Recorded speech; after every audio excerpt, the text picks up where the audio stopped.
ጅል ሰው በሶስት ነገር ይታወቃል እንደነገርኳችሁ። በምን ቢባል የማያውቀውን በመናገሩ አንድ በሉ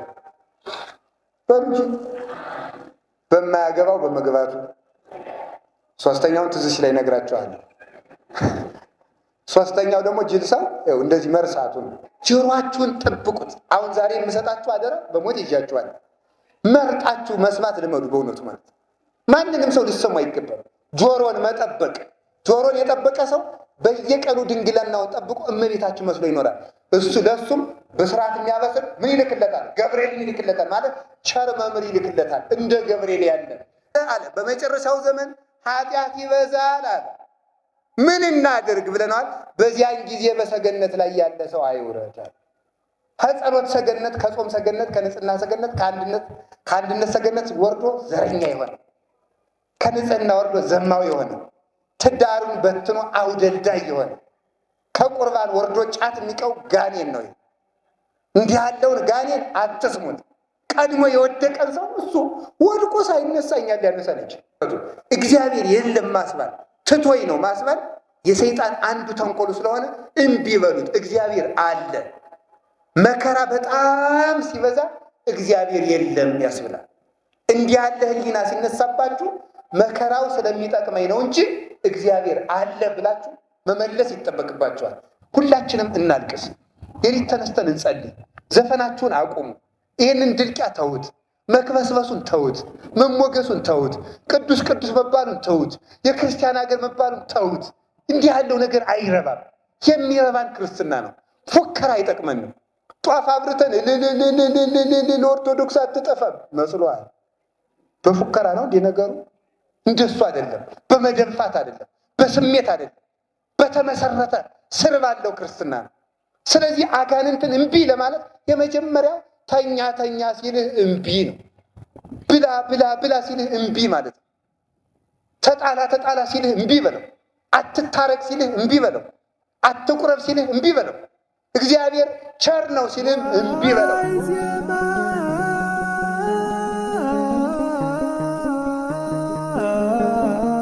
በስመ አብ ወወልድ ወመንፈስ ቅዱስ አሐዱ አምላክ። በስመ አብ ወወልድ ወመንፈስ ቅዱስ አሐዱ አምላክ።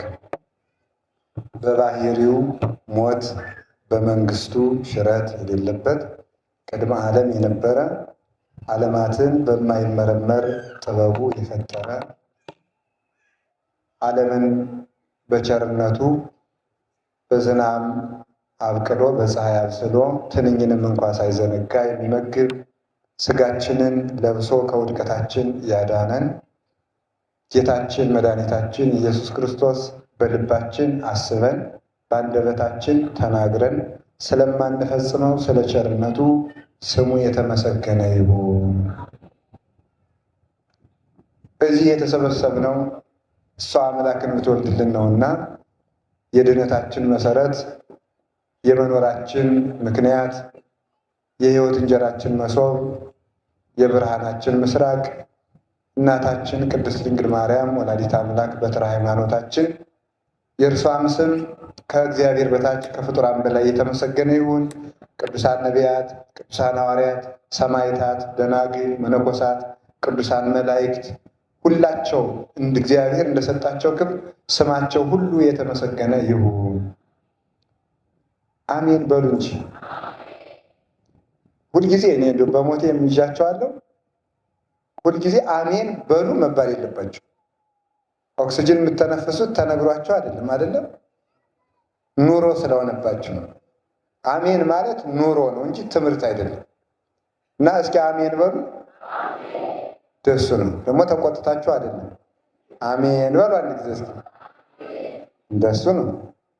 እሺ እግዚአብሔር አምላካችን እስከዚህ ሰዓት ስላደረሰን ይክበር ይመስገን። ክቡር አባታችን መልአከ ሕይወት ቆሞስ አባ ዘላለም ብርሃን ቅድም በሙሉ ክብራችሁ የተዘረዘራችሁ አባቶች፣ ሊቃውንት ሁላችሁም የእግዚአብሔር ቤተሰቦች አንድነት አንድ አምላክ በሚሆን በአብ በወልድ በመንፈስ ቅዱስ ስም እንደምን ዋላችሁ? እንደምን ሰነበታችሁ? እንደምን አመሻችሁ? የኃጢአታችን ጉዳት በቸርነቱ መጋረጃ ሸፍኖ በቅዱስ ቦታው ያቆመን ሕያው እግዚአብሔር አምላካችን ስሙ ይክበር ይመስገን። ልቡናችን ከፍቶ እንዲያስተምረን ቅዱስ ፈቃዱ ይሁንልን። ዛሬ እንደ እግዚአብሔር ቅዱስ ፈቃድ የምንማማርበት የትምህርታችን ኃይለ ቃል የሚሆነው ኦሆ በልዎ ለእግዚአብሔር ወእንቤ በልዎ ለጋኔን፣ እግዚአብሔርን እሺ በሉት ጋኔንን እምቢ በሉት በሉ። እሺ መቼም የመጣችሁ እግዚአብሔርን እሺ ብላችሁ ነው አይደል? ካላችሁ ቃሉን መቼም ትሉታላችሁ። በሉ እግዚአብሔርን እሺ በሉት ጋኔንን እምቢ በሉት። ድገሙት አንድ ጊዜ። እሺ ጋኔንን እምቢ በሉት። የያዕቆብ መልእክት ምዕራፍ 4 ቁጥር 7 ላይ የምናገኘው ኃይለ ቃል ነው። የጌታችን ወንድም ተብሎ የሚጠራው አብሮ ከማደጉ የተነሳ የዮሴፍ ልጅም በመሆኑ የጌታችን ወንድም ተብሎ የተጠራው የኢየሩሳሌም ኤጲስቆጶስ የሆነው ያዕቆብ የተናገረው ነው። የጌታ ወንድም ተብሎ ይጠራል አብሮ በማደጉ ዮሴፍ የእመቤታችን ዘመድ በመሆኑ በዚያ ምክንያት ያጎት ልጅ የወንድም ልጅ የእህት ልጅ ወንድም ይባላልና የጌታ ወንድም ይባላል። ነገር ግን እግዚአብሔር ንጉሥ በተቀመጠበት መንበር መስፍን፣ ጳጳስ በተቀመጠበት መንበር ኤጲስቆጶስ ቆሞስ እንደማይቀመጥበት ሁሉ እግዚአብሔር ብቻ በገባባት ነበልባላዊት መለኮታዊት መንበር በድንግል ማርያም ማኅፀን ሌላ ከቶ አያውቃትምና ወንድሞች የተባሉት ሌላ ልጅ ኑሯት ሳይሆን በሥጋ ወንድም ስለሆነ ነው። ይኸው የሚታወቅ ዘንድ ሌላ ልጅ እንደሌለስ ለጌታ እህት ወንድም ቢኖረውስ ኖሮ በዕለተ ዓርብ እናቱን በአደራነት ሲሰጥ እህቶቹና ወንድሞቹ በተገኙ ነበር፣ አደራም ለነሱ በሰጠ ነበረ። ነገር ግን ባዕድ ለሚሆን ለዮሐንስ ወንጌላዊ አደራ እንካናት ብሎ የሰጠበት ምክንያት ሌሎች ወንድሞች ስለሌሉት ነው። የሥጋ ወንድሞችና እህቶች ቢኖሩ አደራውን የሚቀበሉ እነሱ ነበሩ። ስለዚህ ጌታ በገባባት ማኅፀን ሌላ ማንም ከቶ አያውቃትም። በተፈጥሮ በማይመረመር በጽኑ ማኅተም ጸንታ ትኖራለችና የኃያላን አምላክ እግዚአብሔር ብቻ ገብቶ እሱ ብቻ ወጣ ለፍጹም በፍጹም ለዘላለም ታትማ ትኖራለች። እሷ አምላክን ወልዳ ድንግልናዋ በእናትነት እንዳልተለወጠ እሱ ሰው ሲሆን አምላክነቱ በሰውነቱ አልተለወጠምና ይላሉ አባቶቻችን። የእሷ ድንግልና በእናትነት አለመለወጥ ለሱ አምላክነት በሰውነት ላለመለወጥ ማስረጃና ምልክት ነው። እሷ ድንግል እናት ስትባል መኖሯ እሱ አምላክ ሰው ሲባል ለመኖሩ ማስረጃ ነውና ከቶ አያውቅም። በዚያውም ላይ በእምነት በሱ ያመኑ ሁሉ በመከራ የመሰሉት ወንድሞቹ ይባላሉ። በጌታችን በመድኃኒታችን በኢየሱስ ክርስቶስ ያመኑና በመከራ የመሰሉት ምን ይባላሉ? ወንድሞቹ ይባላሉ። ሰው የጌታ ወንድም ተብሎ ለመጠራት 3 ነገሮችን ማሟላት ይገባል። መድኃኒታችን ኢየሱስ ክርስቶስ ሁላችሁ እንደምታውቁት የእኛን ሥጋ ለብሶ መጥቷል።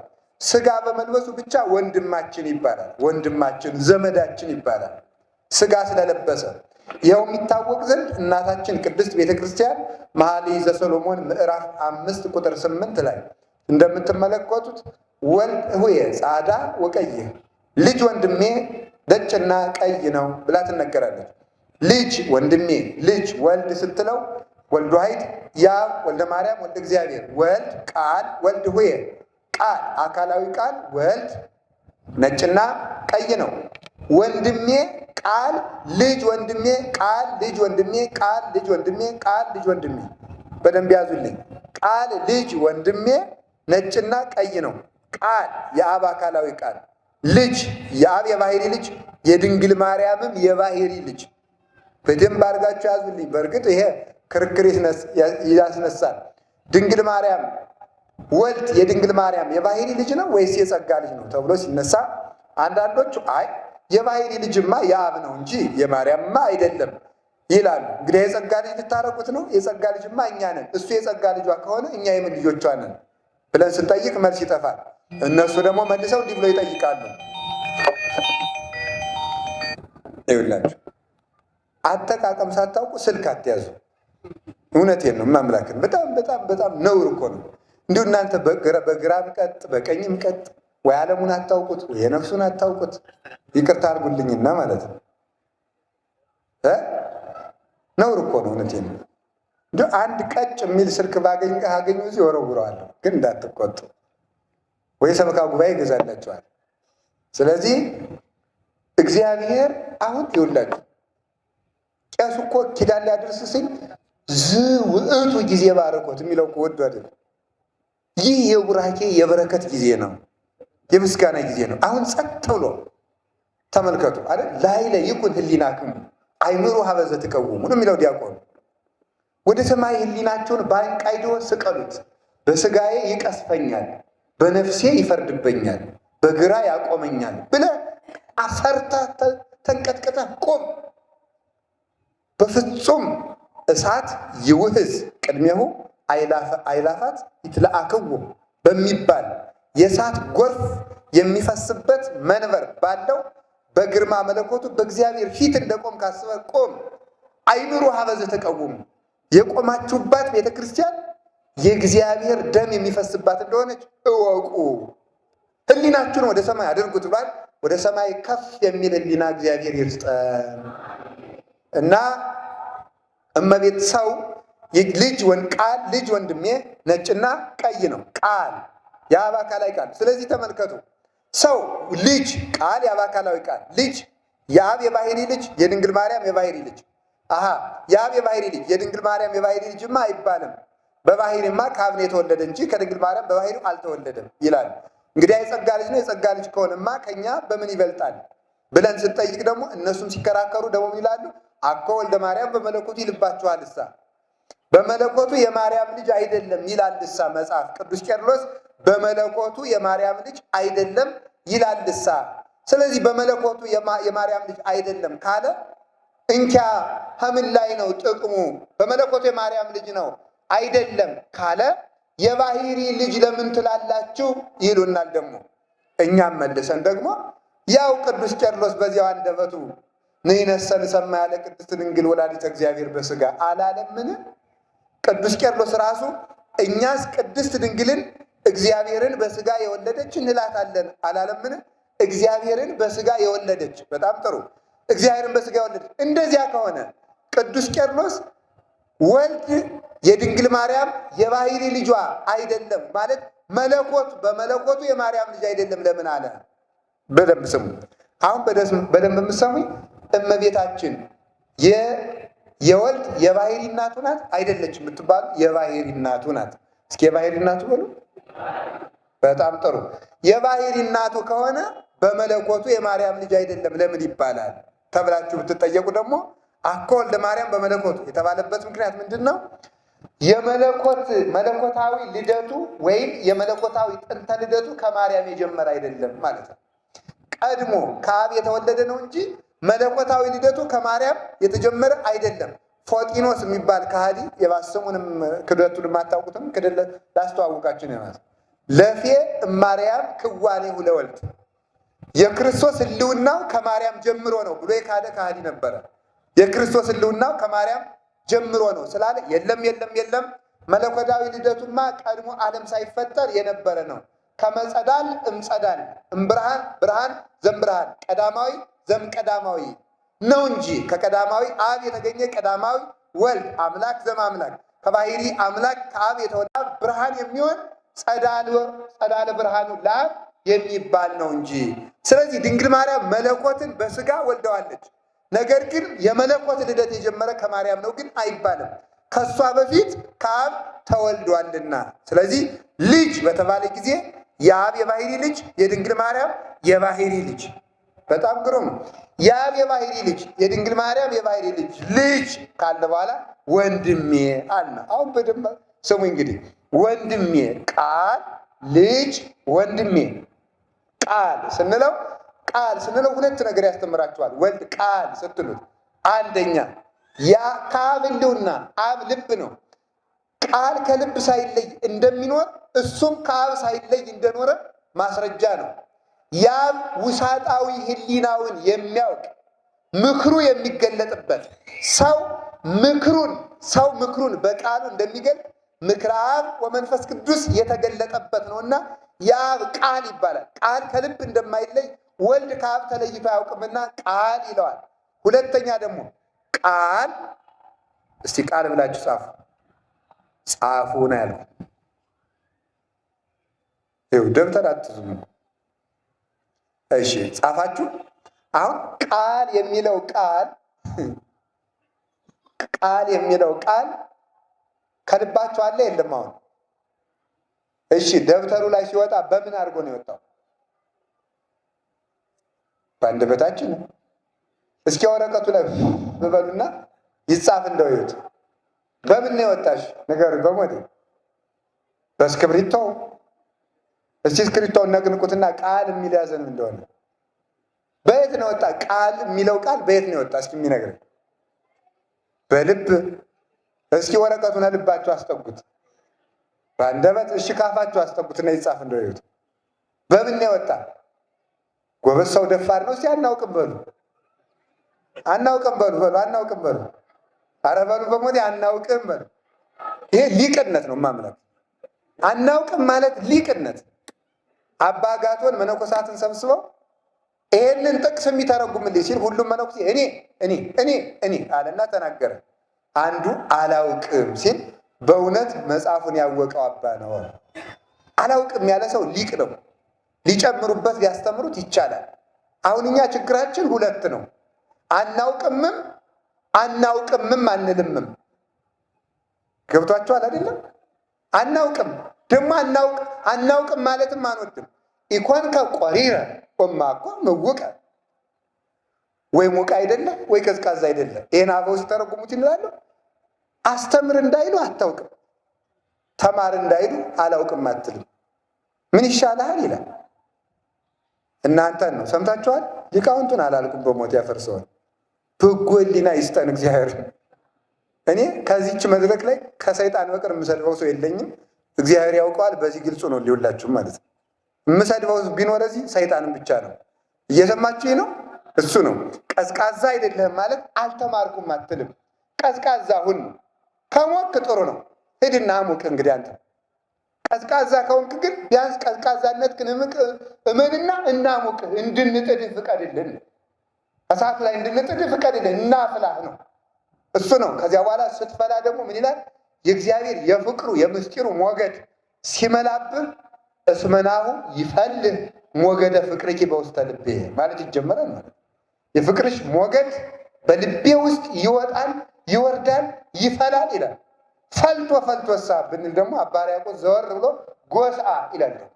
የፈላው ደግሞ በአንደበቴ ይወጣል ብሎ ይናገራል።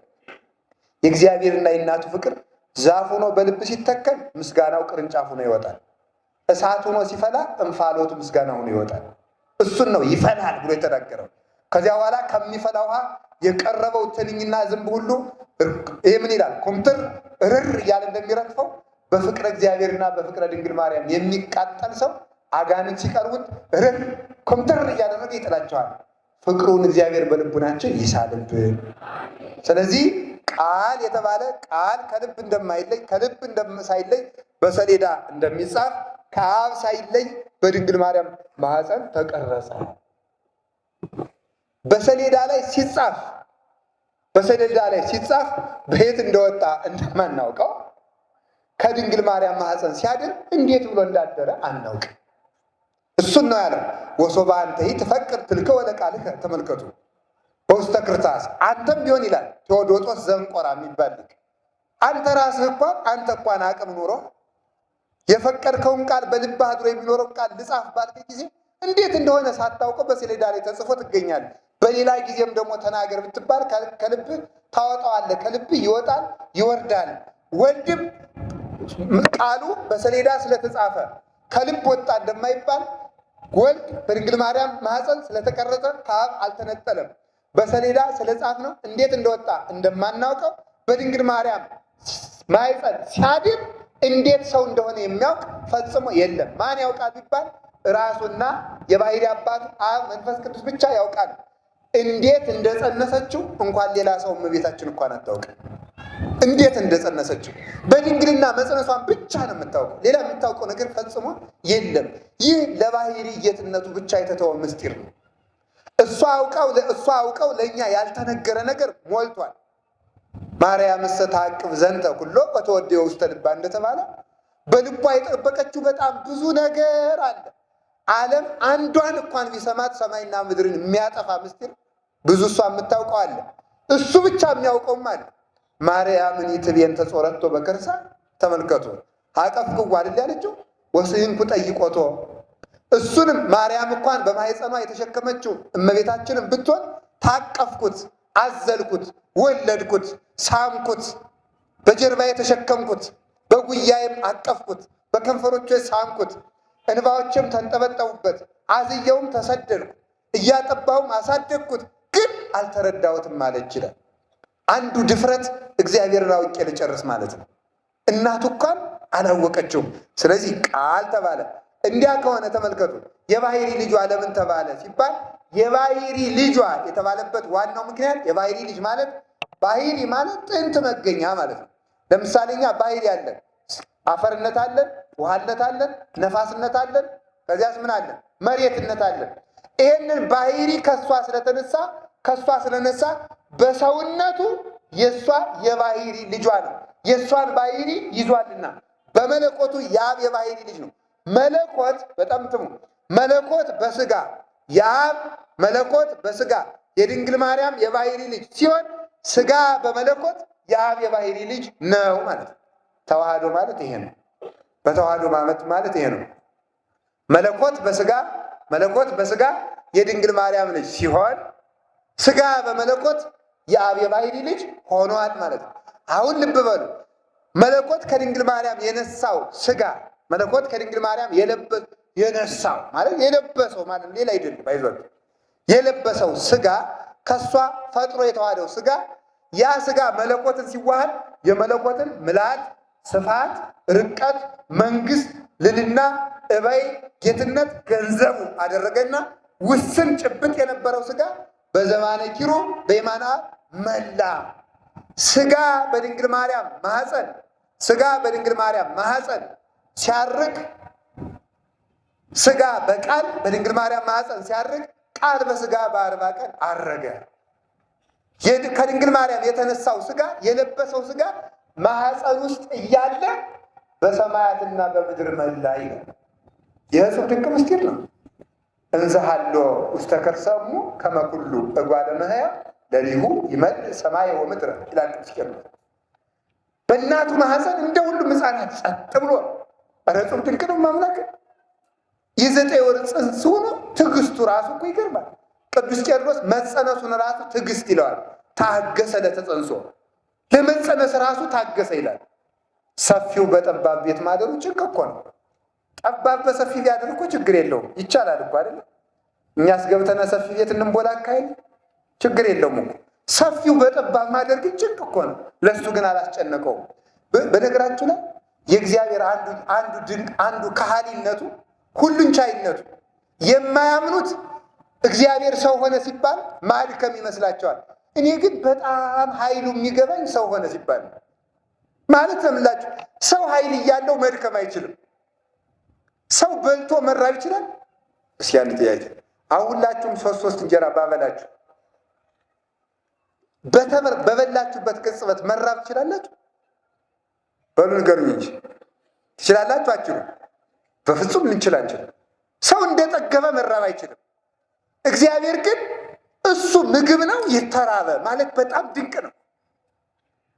ኃያል ነው ደከመ፣ ደግሞ ሳይደክም ደከመ። ሳይራብ ተራበ፣ ሳይሞት ሞተ፣ ሳይታመም ታመመ፣ ሳይደኸይ ተደኸየ፣ ሳይያዝ ተያዘ፣ ሳይታይ ታየ፣ ሳይወሰን ተወሰነ፣ ሳይጨነቅ ተጨነቀ፣ ሳይቆስል ቆሰለ ማለት በጣም ድንቅ ነው። ይሄ ለሱ ብቻ ተቻለው። እንዲህ እግዚአብሔር እንዴት ሰው ሊሆን ይችላል ብሎ ከጠየቀ ሰው ሁሉን ስለሚችል ሰው መሆንም ቻለ። ሁሉን ቻይነቱ ሰው መሆን በመቻሉ ሚካኤል ቢሆን ሰው መሆን አይችልም። ገብርኤል ቢሆን ሰው መሆን አይችልም። ሩፋኤል ቢሆን አይችልም። መልአኩ ነህ ኑር እንጂ ሰው ሁን አልተባለምና፣ ፈጣሪ ግን ሁሉን ስለሚችል ሰው መሆንን ቻለ። ሰው ሆኖ ያዳነን እግዚአብሔር ይክበር ይመስገን። እዚያ በኋላ ደግሞ ሊያድነን ሲመጣ እዩም ማምላክን በጣም ቸርነቱ እኮ ጽብ ድንቅ እኮ ነው። መጀመሪያ የእሱን መልክ ሰጠን። ሁልጊዜ ነው የሚደንቀኝ። እኔ አይደለም ያልኩት፣ በእርግጥ ቅዱስ ጎርጎርዮስ ነው። በአባቶቻችን ቃል ማድነቅ ግን እንችላለን። ኋላ ደግሞ ተመልከቱ፣ ማንም እኮ አንደኛ ይውላችሁ ጥሩ መልክ ኑሮት ለእኔ ስጠኝ ቢሉት የሚያቀምስ ሰው የለም። በእርግጥ መልክን መስጠትም አይቻልም። ደግሞ ጅል መልክ ኑሮት የኔን ውሰዱልኝ ቢባል ደግሞ እሺ የሚል ሰው የለም። እኔ መልኬ ጅል ነውና እባካችሁ ይህን መልኬን ውሰዱልኝ ቢባል እሺ የሚል ሰው አለ? ይውላችሁ እኮ የባሪያን መልክ ይዞ መጣ ማለት እኮ ድንቅ እኮ። የባሪያን መልክ ይዞ ጌታ ይመጣል እንዴ? ንጉሥ የተገዥውን መልክ ይዞ እንዴት ሊመጣ ይችላል? ባለጸጋ የድሃ ልብስ እንዴት ይለብሳል? ባለጸጋ እንዴት የረሃብተኛ ምግብ ይበላል? ንጉሥ እንዴት ይፈረድበታል? በጣም ድንቅ እኮ ነው። እንጀራ እንዴት ይራባል? ፀሐይ እንዴት ይጨልምበታል? ርስት እንዴት ይሰደዳል? በጣም ድንቅ ነው እሱ። እሱን ማድረግም ቻለ። በባሪያ መልክ ተገለጠ። ይህን ማድረግም ፍጹም ቸርነቱ ፍጹም መልኩ ነው። ስለዚህ ምን ተባለ? ወንድማችን። እስኪ ወንድማችን ሆኑ። አዎ የሚካኤልን አካል ይዞ ስላልመጣ፣ የገብርኤልን አካል ይዞ ስላልመጣ፣ በእኛው መልክ ስለመጣልን ወንድማችን ሰው መሆንን የወደድከው አንተ ክበር ተመስገን። ለእሱ ክብር ምስጋና ይግባው። ሌላው ወንድማችን የተባለው እግዚአብሔር ለእኛ ወንድማችን የሚሆንበትን ምክንያት ደግሞ ልንገራቸው። ያዕቆብ የጌታ ወንድም የተባለበትን ምክንያት ለማስረዳት ነው የሁሉም ነገራቸው። ሰው የጌታ ወንድም የሚሆንበት አንዱ ምክንያት ጌታችን መድኃኒታችን ኢየሱስ ክርስቶስ ከዕለታት አንድ ቀን ሲያስተምር ለፈሪሳውያን ሲያስተምራቸው እንዲህ ብሏቸው ነበረ። እመቤታችን እሱ እያስተማረ መጣ። ከይሁዳ ከያዕቆብ ከዮሳ ጋር በር ላይ ቆመች። ስትቆም አንድ ሰው መጣና እናትህና ወንድሞች ይፈልጓል አለ። አይ መኑ ይእቲ እሜ ወመኑ ሙንቱ አሃዌ፣ እናቴና ወንድሞቼ እነማን ናቸው? እናቴ ይሄን ቃል የምትሰማ ናት፣ ወንድሞቼም እነዚህ ናቸው ይላል ብሎ ተናገረ። የማቴዎስ ወንጌል ምዕራፍ 12 ላይ መመልከት ትችላላችሁ። እናቴና ወንድሞቼ እነዚህ ናቸው አለ። አሁን በደንብ አስተውሉ። ወንድሞቼ ያላቸው ስለምንድን ነው የሚለውን ሊቃውንት ሲተረጉሙት ወንድሞች ያለ ሰው የጌታ ወንድም እንዴት ሊሆን ይችላል ሲባል የወልድ ወይም ደግሞ የክርስቶስ ወንድም የሚሆነው አንደኛ አባቱን አባት በማድረግና እናቱን እናት በማድረግ ነው ይላሉ ሊቃውንት። አባቱ አባትህ ከሆነ እሱ ወንድምህ ይሆናል ማለት ነው። ደግሞ ግን ብዛቱ እሱ አባቴ ይለዋል አብን፣ እኛም ሳናፈር አባታችን ሆይ እንላለን። ደግሞ እንዲያው አብስ ቸርነቱ ወልድስ ቸርነቱ አብ ቸርነቱ ወልድ አባቴ ሆይ ብሎ በጠራበት እኛም አብረን አባታችን ሆይ እንድንል መፍቀዱ፣ ወልድ ደግሞ አባቴን የኔን የባህሪ አባቴን እናንተ ስትወድቁ ስትነሱ ኃጢአት ስትሰሩ ስትጎሰቁሉ የምትኖሩ ሰዎች አባቴ ብላችሁ እንዴት ትጠራላችሁ ሳይል አባታችን ሆይ ብላችሁ ጥሩ ብሎ መፍቀዱ፣ የእግዚአብሔር አባት አባታችን ስለሆነ ደስ ይለናል። በእውነቱ የእግዚአብሔር አባት አባታችን ነው። እግዚአብሔር ራሱ አባታችን ነው። እግዚአብሔር አብ አባታችን ነው። እግዚአብሔር ወልድ አባታችን ነው። እግዚአብሔር መንፈስ ቅዱስ አባታችን ነው። ለሰው የመጀመሪያም የመጨረሻም መመኪያው የእግዚአብሔር ልጅ መሆን ብቻ ነው። መጨረሻ ላይ ማግኘት የሚገባን ሀብትም እንደሆነ ታውቃላችሁ፣ የእግዚአብሔር ልጅ መሆን። ካህኑ ቅዳሴ ሲቀድስ ጸጋሁ ለእግዚአብሔር የሃሉ ምስለ ኩልክሙ ይላል። ጸጋሁ ለእግዚአብሔር የሃሉ ምስለ ኩልክሙ፣ የእግዚአብሔር ጸጋ ከእናንተ ጋር ይሁን ሲል መልሱ እስኪ እናንተ። አቤት አቤት፣ ምን አላችሁ? ምን አላችሁ? ኧረ ተው መልሱ። ምስለ መንፈስከ በሉ ሲተረጎም እንደ ቃልህ ይደረግልኝ ማለት ነው። እንደ ቃልህ ይደረግልኝ ምን ይላል? ምን ይባላል? ሳናውቅ አይደል ጸጋሁ ለእግዚአብሔር ያህል ምስለ ኩልክሙ ሲባል ምስለ መንፈስከ እንደ ቃልህ ይደረግልኝ። ሰላም ለኩልክሙ ሲባል ሰላም ለእናንተ ይሁን ሲላል ከመንፈስህ ጋራ ይላል። ያተረጓጎም ችግር ከመንፈስህ ጋራ የሚባል ነገር የለም። ተተርጉሞ ነው። በግዕዝ ምስለ መንፈስከ ሲባል መንፈስ ተብሎ ስምረት ፈቃድ ይባላልና ስለዚህ ምስለ መንፈስከ ማለት እንደ ቃልህ እንደ ፈቃድህ እንዳነጋገርህ ይሁንልኝ፣ እንደ ቃልህ ይደረግልኝ። የእግዚአብሔር ጸጋ ከእናንተ ጋር ይሁን የተባለ ጸጋ የተባለች ልጅነት ናት። የእግዚአብሔር ልጅ የሆናችሁባት ስልጣን ያቺ አትነጠቃችሁ፣ ከሃይማኖት አያናውጣችሁ ብሎ ነው የሚመርቀን። ይችን ያገኘ ሰው የእግዚአብሔር ልጅ አንድ ሰው የአንድ ሰው ልጅ ሲሆን የአባቱን ርስት የሆነውን ሁሉ እንደሚወርስ የእግዚአብሔር ልጅ በመሆናችን ብቻ የእግዚአብሔር የሆነው ነገር ሁሉ አለን። ዛሬ ከዚህ ጉባኤ መታችሁ የሄዳችሁ ሁሉ ኖረኝ የምትሉት ሀብት እንዲሆን የምፈልገው እግዚአብሔር አባቴ ነው እንድትሉ ነው። እስኪ በሉላችሁ እግዚአብሔር ምናችን ነው? እግዚአብሔር አባታችን ስለሆነ ምን አላችሁ ብዬ ብጠይቃችሁ የእግዚአብሔር የሆነው ሁሉ አለን በሉ ሁላችሁ። እግዚአብሔር የሆነ ሁሉ አለን። የአባት ንብረት ለልጅ ነውና ምን አለኝ የምትሉ ከሆነ ዘመድ የለኝ፣ ገንዘብ የለኝ፣ ቤት የለኝ፣ መኪና የለኝ፣ ምን የለኝ፣ ጤና የለኝ የምትሉት ሁሉ ያላችሁ ነገር ብዙ ነው። እግዚአብሔር አለኝ በሉ። ሲበሉ ሁላችሁ እግዚአብሔር አለኝ በሉ። ማን አለን? እግዚአብሔር አለን። እንዲሁ እግዚአብሔር አለ ሲባል ልቤ ደስ ነው የሚለው በእውነቱ። ሌላው ሁሉ ትቶ ይሸሻል። አቃቢነ ዘኢማስን ግን እሱ ነው። ሲንደክም የማይደክም ዘበኛም ደክሞት ሊያንቀላፋ ይችላል። ተባብሎ ሊሸጥም ይችላል። ተባብሎ ገንዘብ ተቀብሎ ሊሸጥም ይችላል። ጋርድም ሊክድ ይችላል። አይጣል ራሱን ሊገል ይችላል። አቃቢነ ዘኢማስን አስራባችሁኝ ብሎ የማይሸሽ ኃጢአት ሰራችሁ ብሎ የማይለወጥ ስንጎሰቁል የማይተወን ቸር ጠባቂያችን እሱ ከኛ ጋር ነው። ልጆቹ ስላደረገን እሱ ነው። የእግዚአብሔርን አባት ያደረገ ለወልድ ወንድሙ ይሆናል። ሁለተኛ ደግሞ የእግዚአብሔርን እናት ያደረገ ሰው የክርስቶስ ወንድም ይባላል።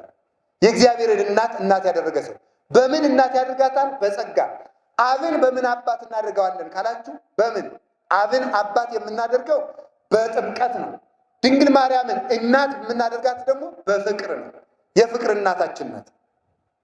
እሱም ፍቅሩን የገለጠው በሞት ነው። እኛም ለእሱ ፍቅርን የምንገልጠው የሞቱን መስቀል በመሸከም ነው። መሀል ላይ የፍቅር የነፃነት ደብዳቤ የሰጠን ግን እናቱ ናት። በባርነት ለመያዛችን ደብዳቤው የተጻፈባት ወረቀት ሔዋን ነበረች። ዕዳችን ተደምሶ ሲያልቅ የተሰጠችን የይለፍ ደብዳቤ ደግሞ ማርያም ናት። ለዚያም ከመስቀሉ ስር አያችሁ፣ አንዱን ዕዳችን ዮርዳኖስ ላይ ደመሰሰና የቀረውን ዕዳ በመስቀሉ ቀጠቀጠና ነፃ ለመሆናችን ማረጋገጫው ማህተም ምንድን ነው ብንለው እናቴ ብሎ ሰጠን። እናቱ ማለት መርገማችን ለመፋቁ ዕዳ እንደሌለብን በባላንጣዎቻችን መካከል የምናሳያት አካላዊ ቃል እንደታተመች ተጽፎባት እንደታተመች የተነበበች ህትምት መጽሐፍ የመጽሐፈ ግዛን እናታችን ወላዲት አምላክ ናት። በዳሊ ይዘን ለሚመጣ ሁሉ ማርያምን እናሳያለን። እስኪ በሉላችሁ በዳሊ ይዘን ለሚመጣ ሁሉ በሉ። በዳሊ ይዘን ለሚመጣ ሁሉ ማን እናሳያለን? አሁን ጊዜ እግዚአብሔር 5 እንጀራ አበርክቶ 5000 ሰው አጠገብላችሁ ልትሉ ነበር። ሆዳም አይደላችሁ? ማርያም ተሰጠችን ሲላችሁ ግን ቀላል ይመስላችኋል ማለት ነው። አሁን አረ እንዳትሉ ተውት። እኔ ብያችሁ አታጥሉ በእውነቱ ማለት ነው። ስለዚህ ሰው በህይወቱ ዘመን ልጅነትን ከመቤታችን ፍቅር ጋር ከያዘ የድነት መሰረት የያዘ የሚባለው እሱም ሲይዝ ነው። እግዚአብሔር የእናቱን ፍቅር ከኛ አያስወግድብን። ሁልጊዜ ለአጋንንት የምናሳየው አስቀድሞ አያችሁ፣ አንድ ሰው ዕዳ ከፍያለሁ ይላል። ደረሰኝ የሚባል አለ አይደል? ደረሰኝ ይሰጠዋል። ዕዳችን ተከፍሎ ያለቀው መስቀል ላይ ነው። ደረሰኝ የሰጠን ደግሞ እናቱና። ስለዚያም ነው ወረቀቱ ከጠፋ የነፃነቱ ደብዳቤ ከተፋቀና ከጠፋ መልሰን በዳል እንያዝ እንችላለን። ለዚያም ነው እመቤታችን ካጣላን መልሶ በመርገም እንደሚይዘን ስለሚያውቅ እሷን እንድንጠላ የሚያደርግበት ምክንያት ስለዚህ ነው። ስለዚህ የእግዚአብሔር ቤተሰቦች አንዱ የሰጠን እናቱ ናት። እናቱን እናት ያደረገ ሰው ማንን ይሆናል ብትሉኝ የክርስቶስ ወንድሙ ይሆናል። ለዚያውም ዘንድ ተመልከቱ እግዚአብሔርን አባታችን ያደረግነው በቸርነቱ እንደሆነ እመቤታችን እናት ማድረግ የምንችለው በቸርነቱ ነው። አባ ጊዮርጊስ ስለዚህ ጉዳይ ሲናገር እንደ እመቤትነትሽ ንግሥቴ ነሽ፣ እንደ ቸርነትሽ ደግሞ እናቴ ነሽ ይላል። እናት የሆነችንም በቸርነት ነው እንጂ ለእናትነት እንኳን ደግሞ አትሆነንም። ለኛ እኛ ልጆች አልሆን አይገባም። ለምን? አምላክን ልጄ ባለችበት ቃሏ ሰውን ልጄ ልትል አይገባትምና። ግን በቸርነቱ የተነሳ ከእሷ ርኅራኄ የተነሳ እሷም አምላክ ልጅ እያላት ጠማሞችን ልጆች ስትለን አታፍርም። ይሄ በእኛ አታፍርብንም። እሱ ጎስቋሎችን ልጆቼ ብሎ ሲጠራ ደቂቄ ብሎ ሲጠራ እንዳላፈረብን እሷ የማታፍርብን ቸርናት ስለሰጠን በዚህ ምክንያት የክርስቶስ ወንድሞች ተብለን እንጠራለን። በዚህ ስንደነቅ ሌላው ሊቅ ደግሞ ምን ይላል? እሺ ሰው የክርስቶስ ወንድም ተባለ። አንደኛ አብን አባቱ ማድረግ፣ ሁለተኛ ወልድ የእኛን ሥጋ ስለለበሰ፣ ሶስተኛ እመቤታችን እናት በማድረግ፣ አራተኛ የሰው ልጅ የክርስቶስ ወንድም ተብሎ የሚጠራበት ምክንያት በመከራ በመምሰል ነው። መከራን ክርስቶስን መስሎ የተቀበለ ሰው የክርስቶስ ወንድም ተብሎ ይጠራል። እንደ ክርስቶስ የኖረ ማለት ነው። ሲጀመር ክርስቲያን ማለት ራሱ ከመክርስቶስ ማለት ነው። እንደ ክርስቶስ ክርስቶስን የመሰለ ማለት ነው። የክርስቶስ መታወቂያው ማለት ነው። ወልድ የአብ መታወቂያው ይባላል። ኦ ክርስቶስ ወልደ እግዚአብሔር ሕያው ልብሰ አብ ይባላል። ልብሰ አብ ሰው በልብሱ እንዲታወቅ አብ በወልድ ታውቋልና ልብሰ አብ አለው ብለው ሊቃውንቱ አረጋዊ መንፈሳዊ ሲተረጉሙ ይናገራል። የአብ መታወቂያው ወልድ እንደሆነ የወልድ መታወቂያው ክርስቲያን ነው። ክርስቲያን ማለት የወልድ የክርስቶስ መታወቂያ ማለት ነው። ሰው ክርስቲያንን አይቶ ክርስቶስን ያውቃል። ዛሬ እኛን አይቶ ሰው ማንን እንደሚያውቅ ተመልከቱት። ሰው ክርስቲያንን አይቶ ተመልከቱ። በሰማይ ያለውን አባታችሁን በጎ ስራችሁን አይተው ያመሰግኑት ዘንድ ብርሃናችሁ በሰው ፊት ይብራ። ለምን? ይሄ ሰው ክርስቶስን መስሎታልና። ሰውነቱን በመከራ የሚያስጨንቃትን ሰው አመስግኑ። ለጊዜው ሰውነቱን በመከራ አሳልፎ ሰጥቶ በጎችን ነፃ ያወጣ የሰው ዘር ተብሎ ዘር የተቆጠረለት ወልደ እግዚአብሔር ያው ክርስቶስን አመስግኑን። እግዚአብሔር ልዑል እግዚአብሔር ኄር ዘበህላዊሁ ዘልማዱ ይሩት በሉት። እሱን መስሎ የኖረን ሰው ደግሞ አመስሉት። በመከራ አምላኩን መስሎ ለሞተ ሰው ለሱ ምስጋና ይገባል ብሎ ይናገራል። አሃዊ ከሰማይታት ቆላተ ሕማማት ወረዱ ወጻድቃኒ ከገዳማት ኦዱ ብሎ እንደተናገረ አንድ ሀሳብ ግን ልንገራችሁ። ሰው የክርስቶስ ወንድም ተባለ። የክርስቶስ እናት እንዴት ሊባል ይችላል? የደነቀኝ እሱ ነው። እናትህ በር ላይ ትፈልጋለች ሲባል ምን አለ? እናቴ እነዚህ ናቸው አለ። ሰው እንዴት አሁን ይሄ ሰው በሙሉ የክርስቶስ እናት እንዴት ይሆናል? እንዴት ሊሆን ይችላል? እናቱ ድንግል ማርያም ናት። ድንግል ማርያም ትፈልጋለች ሲባል እናቴ እነዚህ ናቸው አለ። ቃሌን ሰምተው የሚያደርጉት እነዚህ ናቸው እናቴ አለ። ሰው የክርስቶስ እናት እንዴት ይሆናል? አሁን እዚህ ውስጥ የተሰበሰበው ሁሉ የክርስቶስ እናት ነው ማለት ነው። እንዴት ይሄ ሰው የክርስቶስ እናት ይሆናል? የክርስቶስ እናት ለመሆን የተሰበሰበ ነው። ክብራችን እንዴት እንደሆነ እያወቃችሁት የክርስቶስ መታወቂያ አልኳችሁ፣ የክርስቶስ ወንድሞች አልኳችሁ፣ የእግዚአብሔር ልጆች አልኳችሁ። አሁን ደግሞ የክርስቶስ እናት። ክርስቲያን ማለት የክርስቶስ እናት ማለት ነው። እንዴት የክርስቶስ እናት ይሆናል ካላችሁ እናቱ በድንግልና ቃልን ጸነሰችና ቃልን በድንግልና ወለደችው፣ በሥጋ ወለደችው። ስለዚህ የጆሮአቸውን ድንግልና ለመናፍቃን ወንበዴ ሳያስደፍሩ ጠብቀው ቃሉን በንጽህና በተጠበቀ ልቡና ሰምተው ምግባርን ጸንሰው የጸነሱትን ቃል በአካል በምግባር ለመውለድ የመከራ ምጥን ተቀብለው በይንተ ፈሪሆትከ ሐመምነ ጸነስነ ሐመምነ ወወለድነ እንዳለ ኢሳይያስ። ጸነስነ ቃልህን ሰማን፣ ሐመምነ የተማርነውን ቃል ለመጠበቅ መከራ ተቀበል፣ ወወለድነ ትሩፋትም ጨመርንበት፣ ክብር ተቀበል፣ ዘውድን አክሊልን ተቀዳጀንበት፣ ጣዕም በጣዕም ላይ ተጨመረልን ማለት ነው። ስለዚህ እመቤታችን በድንግልና እንደጸነሰችው ገብርኤልን መስሎ መምህሩ ያስተምራል፣ የንስሐ አባት ያስተምራል። እመቤታችንን መስሎ ንጽህናውን ተቀብሎ ተናዞ ንጹሕ ቃሉን ይቀበላል። አያችሁ፣ ድንግልና የሌለው ሰው ቃልን መጽነስ አይችልም። ድንግልና የሌለው ሰው ቃልን መጽነስ አይችልም። የጆሮው ድንግልና በብዙ ሰዎች የተደፈረ ሰው አለ። በእውነቱ እመቤቴ ነው። ብዙ ሰዎች እኮ ራሳችሁ ድንግልናችሁን ጆሮአችሁን ለስንት ሰው እኮ አሳልፋችሁ ሰጥቷችሁታል። የማንም የወሬ ማጠራቀሚያ እኮ ሆናችኋል። ባንሰማቸው እኮ ሰዎች ዝም ይሉ ነበር። እውነቴን ነው። ይኸውላችሁ ወሬኛን ሰው ማስቆም ከፈለጋችሁ ዝም በሉ። ወሬኛን ሰው ማስቆም አንድ ነገር ልንገራችሁ። አሁን አንድ ሰው መጥቶ አባ አቤት በጣም ጸሎተኛ ነዎት ቢለኝ ኧረ አይደለሁም ብለው ነዎት እንጂ ይጨምራል። ዝም ካልኩት ግን አንደኛውንም አበዛው ብሎ ዝም ይላል። ነዶት ማለት ነው። ዝም ካልኩት ዝም ይላል። ሰውን ዝም ካሉት ዝም ይላል። እኛ ግን ከማያገባን ጅል ሰው በሶስት ነገር ይታወቃል። እንደነገርኳቸው በምን ቢባል የማያውቀውን በመናገሩ አንድ በሉ እንጂ በማያገባው በመግባቱ፣ ሶስተኛውን ትዝሽ ላይ ነግራቸዋለሁ። ሶስተኛው ደግሞ ጅል ሰው እንደዚህ መርሳቱ ነው። ይኸውላችሁ በማያገባው በመግባቱ የማያውቀውን በመናገሩ ሞኝ ሰው በዚህ ይታወቃል። ስለዚህ እንደዚህ ሳይሉ ጆሮአችሁን ጠብቁት። አሁን ዛሬ የምሰጣችሁ አደራ በሞት ይዣችኋል። መርጣችሁ መስማት ልመዱ። በእውነቱ ማለት ማንንም ሰው ሊሰሙ አይገባም። ጆሮን መጠበቅ። ጆሮን የጠበቀ ሰው በየቀኑ ድንግልናውን ጠብቆ እመቤታችሁ መስሎ ይኖራል። እሱ ለሱም በስርዓት የሚያበስር ምን ይልክለታል? ገብርኤል ይልክለታል። ማለት ቸር መምህር ይልክለታል። እንደ ገብርኤል ያለ በስርዓት የሚይዝ የማያስጨንቅ የማያስተክዝ በጎችን ቆዳቸውን በልቶ ቆዳቸውን ሽጦ ፀጉራቸውን መልጦ ሸልቶ ጉኒን አድርጎ ለብሶ ቆዳውን ሽጦ ብር አድርጎ ስጋውን ቆርጥሞ መረቁን ጠጥቶ የበጎች ስብራት የማያሳዝነው ያ አይደለ? ቸር መምህር እንደ ገብርኤል ያለ የሚያበስር ይልክለታል። ተመልከቱ። አልህምትን እይትረከቡ በውስተ ጎል ብሎ የለ ዕንባቆም በመጨረሻው ዘመን በሬዎች ከበረት አይገኙም ይላል። በመጨረሻው ዘመን በሬዎች ከበረት አይገኙም። በረት የእናንተ ልብ ነው። በሬ መምህር ነው። በሬ ሳር ይበላና ፍግ ይጥላል አበረቱ፣ በረቱም ያፈራል። በሬ ግን ሳይበላ አይጥልም፣ መምህርም ሳይማር አያስተምርም። ይኸውላችሁ በረቱም ፍግ ካልተጣለበት በሬ ካላደረበት አያፈራም። የክርስቲያን ልብም መምህራን የቃል እግዚአብሔር ፍግ ካልጣሉበት አያፈራም።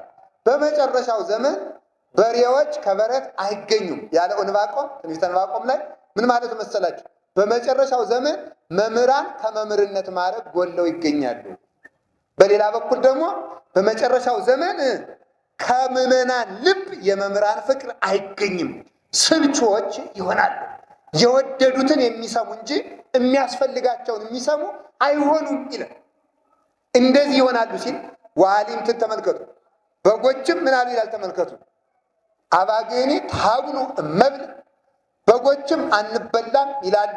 እምተበሎ ይላል ደግሞ አንበላም ይላሉ። እመብል አንበላም ይላሉ። እምተበሎ አንበላም ይላሉ። በጎችም አንበላም ይላሉ። ስጋውን ደሙን አንቀበልም ይላሉ። አንጸልይም ይላሉ። አንጾምም ይላሉ። አንሰግድም ይላሉ። ጣዕመ እግዚአብሔርን አንቀምስም ይላሉ።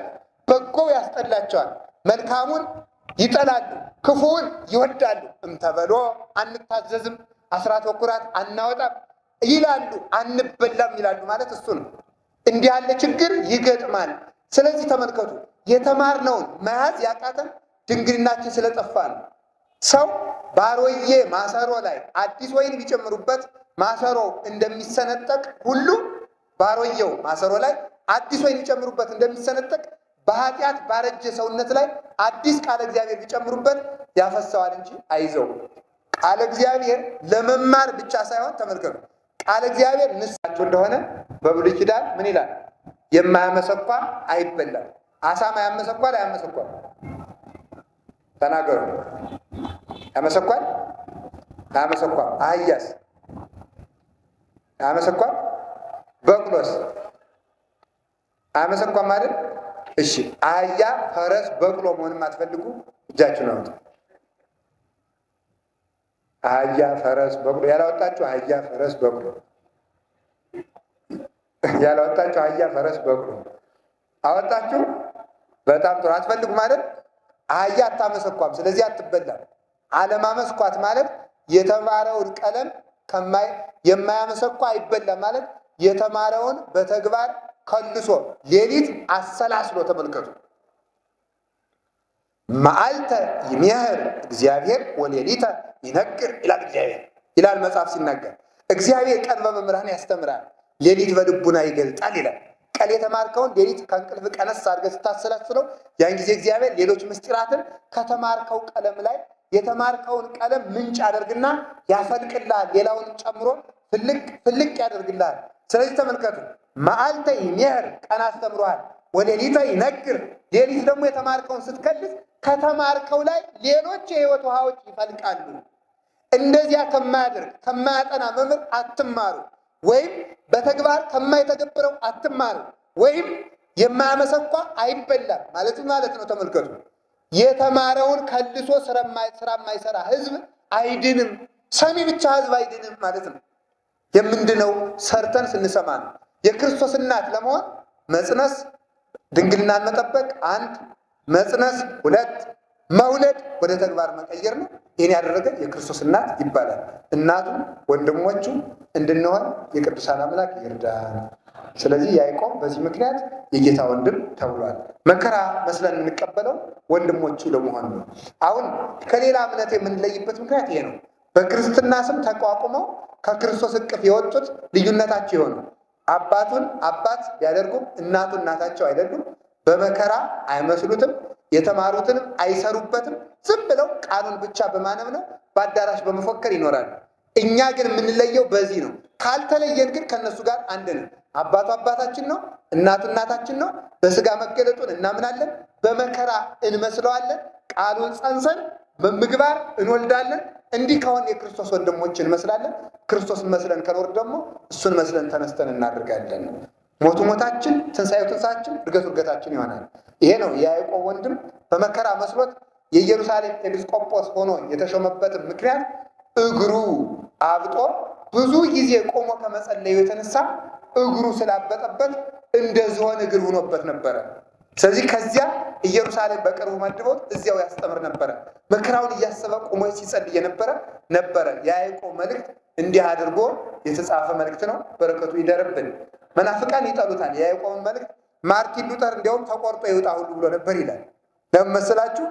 አይጣ ላይ ድረስ እኮ ነው ተቆርጦ ይውጣ ያለበት ምክንያት እምነት ያለ ስራ የሞተ ነው ስለሚል፣ ያችን ደግሞ በጸጋው ድነናል ስለሚል ያችን አይፈልጓትምና ተቆርጣ ትውጣ ብሎ ነበር።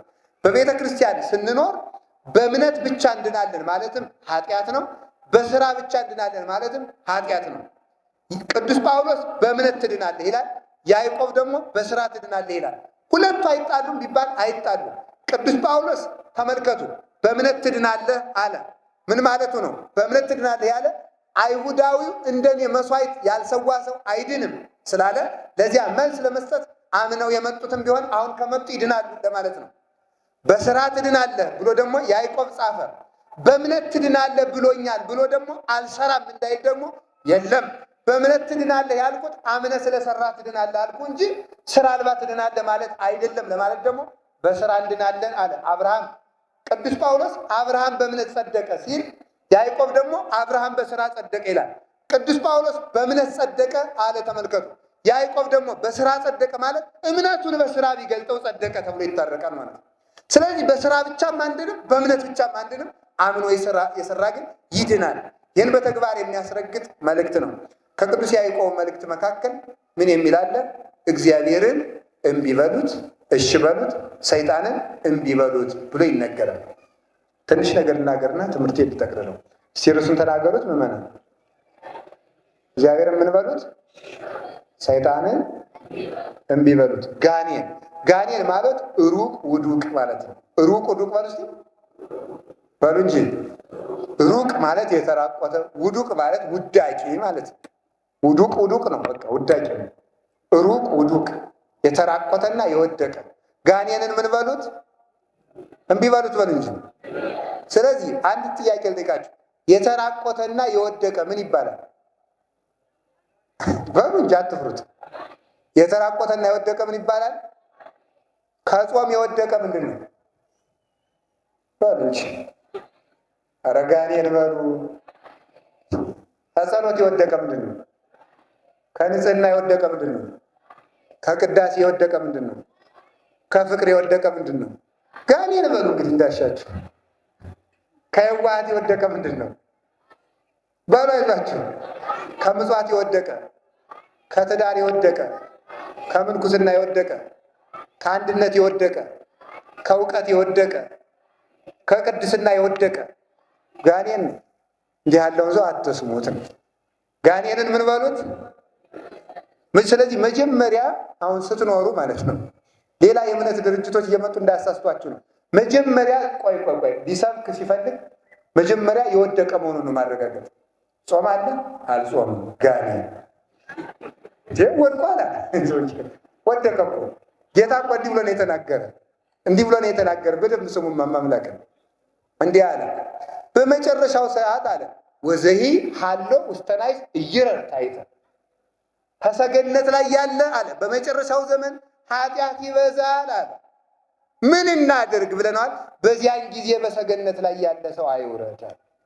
ከጸሎት ሰገነት፣ ከጾም ሰገነት፣ ከንጽህና ሰገነት፣ ከአንድነት ሰገነት ወርዶ ዘረኛ የሆነ ከንጽህና ወርዶ ዘማዊ የሆነ ትዳሩን በትኖ አውደልዳይ የሆነ ከቁርባን ወርዶ ጫት የሚቀው ጋኔን ነው። እንዲህ ያለውን ጋኔን አትስሙት። ቀድሞ የወደቀን ሰው እሱ ወድቆ ሳይነሳ እኛን ሊያነሳን ይችላል። ስለዚህ ውዳቂ እንዳይመራን እግዚአብሔር ይጠብቀ። ዳቂ ምን አላችሁ? አቤት ጋኔን እንዳይመራን እግዚአብሔር ይጠብቀ። አንዱ እሱ ነው። ስለዚህ ሰዎች ጋኔን ከሆኑ ወድቀዋል፣ ዶሮ ወድቀዋል ብሎ መወሰን ነው። ጋኔንን እምቢ በሉት። ሩቅ ከክርስቶስ ከክርስትና የተቆራቆተ ልጅነቱ የተለየው ሀብተ መንፈስ ቅዱስ የተለየው ቀሊል ልብ ያለው ችኩል የሆነ የሚጎመጅ የሚስገበገብ ክፉ የሆነ የተራቆተ ነው። ጸጋ እግዚአብሔር በአፉ በአንደበቱ በሰውነቱ የሌለበት ቅባ መንፈስ ቅዱስ ያላደረበት እንዲህ ያለውን እምቢ በሉት ብሎ ይነገራል። ጋኔንን እምቢ በሉት። እሺ ከላይ ሊጀምር ጋኔንን እምቢ በሉት። ኧረ በሉ ጎበዝ። አቤት ጋኔንን መቼ እምቢ ብለን መቼ እምቢ ማለት እንደሚገባ አንድ ሁለት ሶስት ብዬ ትንሽ ልጠቁማችሁ። ጋኔን መቼ እምቢ እንደምለው ታውቃላችሁ? እግዚአብሔር የለም ሲል። እስቲ እግዚአብሔር የለም ብዙ እሱ እናላችሁኝ። እግዚአብሔር የለም ሲል ምን እንበለው? እምቢ በሉ እንጂ። ቅዱሳን መላእክትን ምንድን ያላቸው? ፈጣሪ የለም እኔ ፈጣሪያችሁ ነኝ አለ። እነ ቅዱስ ገብርኤል እምቢ ያሉ፣ እሺ ያሉት ወደቁ። በዚህ ሰዓት እግዚአብሔር የለም የሚል በልቡናችሁ ይዘራል። እውነት ሃይማኖታችን ትክክል ከሆነ ይሄ ሁሉ መከራ ሲደርስ የት ሄዶ ነው ያስብልባቸዋል። አባታችን የአቡነ ተክለ ሃይማኖት አባት ቅዱስ ጸጋ ዘአብ ሞተ ለሚመጥቶ ሲማርከው እየሮጠ ወታደሮች ሲያባረሩት ባህር ውስጥ ገባ። ኋላ ቅዱስ ሚካኤል ሄደና ባህር ውስጥ እቅፍ አደረገው። ቅዱስ ሚካኤል እውነት ካለ እስካሁን የት ሄደህ ነው አለ። ባልኖርማ እኮ ጠፍተህ ነበረ፣ ስላለው እኮ ነው የኖርከው አሁን ራሱ። እና ከውስጥ እንድትገባ ደግሞ ያደረግኩህ አለ። ከውስጥ እንድትገባ ያደረግኩ አዳሪ ከውጭማ ባድ ኑሮ አይደነቅም ነበር። ከገብተህ ሳላሰጥም ስቀር ግን እንዴት ያለ ወዳጅ ያለው ተብሎ እንዲደነቅ ነው። ፍቅሬም እንዲደነቅ ኃይሌም እንዲደነቅ ነው ብሎ ተናገረ። ስለዚህ ተመልከቱ፣ እግዚአብሔር የለም ማስባል ትቶይ ነው ማስባል የሰይጣን አንዱ ተንኮሉ ስለሆነ እምቢ በሉት። እግዚአብሔር አለ። መከራ በጣም ሲበዛ እግዚአብሔር የለም ያስብላል። እንዲህ ያለ ህሊና ሲነሳባችሁ መከራው ስለሚጠቅመኝ ነው እንጂ እግዚአብሔር አለ ብላችሁ መመለስ ይጠበቅባችኋል። ለዚህ ነው እግዚአብሔርን እምቢ በሉት ያልኳችሁ። የመጀመሪያው እግዚአብሔርን ካላየው አላምንም፣ ካለ ልየው ማስባል። በደንብ ስሙኝማ። እግዚአብሔር ቀና ቢል በላይ ምንም የለም፣ ዘወር ቢል የለም፣ ወደ ታች ቢል የለም። አይ እንግዲያስ የለም ማለት ቀና ቢል የለም በሉ፣ ዝቅ ቢል የለም። ከዚያ ምን አለ? እግዚአብሔር የለም ብሎ ተናገረ። አሁንም ስታዩት ዙሪያው ገደል ሲሆናችሁ እግዚአብሔር የለም ያስብላል። ከቤተ ክህነትም ስትመጡ ችግር፣ ከቤተ መንግስት ስንሄድ ችግር፣ ከመነኮሳቱም ስትመጡ ችግር፣ ከነቄሴም ስንሄድ ችግር፣ ከዲያቆኑም ስንሄድ ችግር። የትም የት ልግባ በሚባልበት ሰዓት እግዚአብሔር እንደው ካለማ እነገሬን ጠርጎ ጥሎ እነገሬን ጠብቆ ቢፈርድ ምን አለ የሚያሳኝ ጊዜ ስለሆነ በዚህ ጊዜ እንዳንፈተን ሄድ ውዳቂ እርኩስ የረከስክ የወደቅ እግዚአብሔር አለ ስላለ ነው በሰላም ያደርኩት ስላለ ነው እኔ ራሴን አምጥቻለሁ እንዴ እኔ ራሴን አልፈጠርኩት፣ ለራሴ ዓይን አልሰጠው፣ ጆሮ አልሰጠሁት፣ እግር አላበጀውለት፣ አላምቦለቦልኩት፣ ራሴን እንደ እንጨት አልጠረብኩት፣ እንደ ጭቃ አላምቦለቦልኩት። ማን አመጣኝ? እንግዲያ እግዚአብሔርማ አለ እንጂ ብሎ በክፉ ቀን እግዚአብሔር አለ ማለት በጣም ምርኩዝ ነው። እግዚአብሔር የለም ሲሉት ይሰወራል፣ አለ ሲሉት ይገለጣል። አለ ማለት የመጀመሪያው አንዱ ማስረጃ እሱ ነው። መከራ በመጣ ሰዓት እግዚአብሔር የለም ስለሚል ሕሊና በዚህ ሰዓት እግዚአብሔር አለ ማለት ሰይጣንን እምቢ ማለት ነው ማለት ነው። ከቃሉ ጋር ናችሁ? እግዚአብሔር ከሁላችን ጋር ይሁን። ስላልታየ እግዚአብሔር የለም አይባልም። እግዚአብሔርን ካላየው አላምንም ማለት ጋኔንነት ነው። እግዚአብሔርን ስላላየው ጋኔን የለም ማለት። በዚህ ሰሞንም ታቦቱ እውነት እስኪ ትክክል ከሆነ እስኪ ታምር ያድርግ፣ እስቲ ቤተክርስቲያን የሚያቃጥሉትን ይቅሰፋቸው፣ እስቲ ክርስቲያን የሚያርዱትን ያጥፋቸው የምትል ከሆነ አንተ ጋኔን ነው ማለት። ጋኔን እግዚአብሔርን ካላየው አላምንም እንዳለ ታምር ካላየው አላምንም የሚል ትውልድ እሱ ጋኔን ነው ማለት ነው። እግዚአብሔር ታምር እንዲያደርግላችሁ ፈጽሞ በህልም እንድታዩት አትፈልጉ። እግዚአብሔር አለ የምንለውም ቀጥሎ ደግሞ አመጣዋለሁ የምንፈልገውን ነገር ሲያሳካልን መሆን የለበትም። የምንፈልገውን ነገር ሲያሳጣንም እግዚአብሔር አለ። መሰወሩም ለጥቅማችን ነው፣ መገለጡም ለጥቅማችን ነው። ዝምታውም ጥቅማችን ነው፣ ንግግሩም ጥቅማችን ነው። እግዚአብሔር አለ። ባይናገርም እግዚአብሔር ተናግሯል። ዝም ቢልም ዝም ተናግሯል። ቢሰጥም ሰጥቷል፣ ባይሰጥም ሰጥቷል። ያረምም ተመልከቱ አይደል ያለ ከመዘይ ሰምም ይጎለዲ ከመዘይሁ አይደል። እንደማይሰማ ዝም ይላል፣ እንደማይሰጥ ይዘገያል ይላል እግዚአብሔር። እንደዛ ስለሚል መዘግየቱ ሰልችቶን እንዳንወጣ እግዚአብሔር ስላላየ ነው የለም አይባልም። እግዚአብሔር ሳይታይ ይኖራል። እግዚአብሔር ተመልከቱ ስንወደው እንጂ ሲወደን ማየት የለብንም እኮ። እግዚአብሔር ነገ ማክሰኞ ነው አይደል? ሰኞ ነው። በማክሰኞ ምስጋና ላይ ካህኑ ሊጦን ላይ ትሬኢ ወይታስተርኢ ይልና መሐሪ ነጽር ወተመየጠን ይለዋል። ትሬኢ ወይታስተርኢ ትታያለህ፣ ትሬኢ ታያለህ፣ ግን ስታይ አትታይም። ትሬኢ ትጠብቃለህ፣ ወይታስተርኢ ስትጠብቅ ግን አትታይም ይላል። ትጠብቃለህ፣ ስትጠብቅ ግን አትታይም። ሰዎች ስለዚህ ስትጠብቃቸው ስለማያዩ የለም ይለዋል። ታየናለህ አለ። ተመልከቱ ስታይ ስለማትታይ ግን የሌለህ መስሎን ኃጢአት እንሰራለን። እግዚአብሔር የሌለ ያስመስለናል። እሱ ስለዚህ እየጠበቀን የማይጠብቀን፣ እያበላን የማያበላን፣ እያኖረን ያላኖረን፣ እየጠቀመን ያልጠቀመን፣ እየሰጠን ያልሰጠን ማስመሰል የሰይጣን አንዱ ተንኮሉ ስለሆነ እንዲህ ያለ ሕሊና ሲያመጣ ሰይጣንን እንዲህ በሉት፣ እግዚአብሔርን እሺ በሉት። ጌታዬ ሳላይህ የፈጠርከኝ፣ ሳላይህ የምትጠብቀኝ፣ ሳላይህ የምታኖረኝ፣ ሳልወድህ የወደድከኝ፣ ሳልመርጥህ የመረጥከኝ ብላችሁ ውደዱት፣ እሺ በሉት ማለት እሱ ነው። እንዲህ ብለን ለሐሳቡ እንድንታዘዝ እግዚአብሔር ይርዳል።